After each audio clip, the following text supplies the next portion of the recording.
আমার রাসূল সাল্লাল্লাহু আলাইহি সাল্লাম দৈনিক ৭০ বারের অধিক আল্লাহর কাছে তওবা করতেন।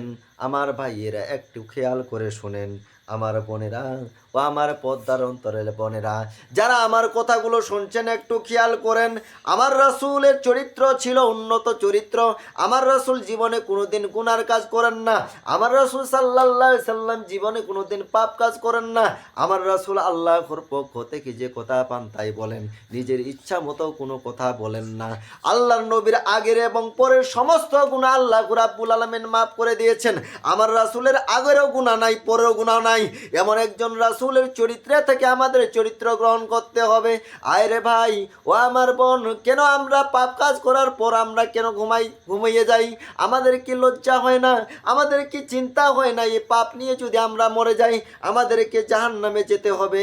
আমরা নামাজ পড়ি নাই, এই পাপ নিয়ে যদি মারা যায় আমাদের জাহান্নামে যেতে হবে। আমরা যাকাত দিতে পারি নাই, এই পাপ নিয়ে যদি মরি আমাদের জাহান্নামে যেতে হবে। আমরা রমজানের সিয়াম রাখি নাই, এই পাপ নিয়ে যদি মরি আমাদের জাহান্নামে যেতে হবে। আমরা চুরি করেছি, এই পাপ নিয়ে যদি মরি আমাদের জাহান্নামে যেতে হবে। আমাদেরকে কেউ রক্ষা করতে পারবে না। আল্লাহর নবীর আগের এবং পরের সব গুনাহ আল্লাহ মাফ করে দিয়েছেন।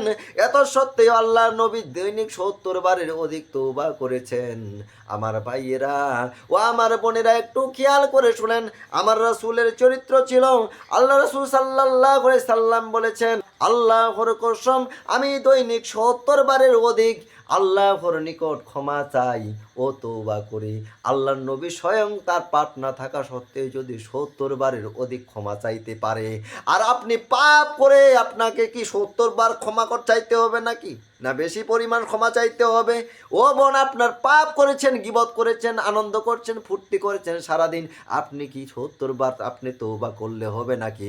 আপনার তো উচিত নিজের ব্রেন থেকে থিঙ্কিং করা যে আমাকে কতবার যে আল্লাহর কাছে কাঁদতে হবে।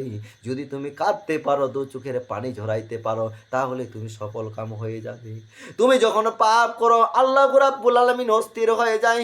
না জানি আমার বান্দা কখনো আমার কাছে দুটি হাত তুলে দোয়া করে আমার কাছে পাপগুলো ক্ষমা চায়, আমি আল্লাহ তাকে ওই পাপগুলো ক্ষমা করে দিব।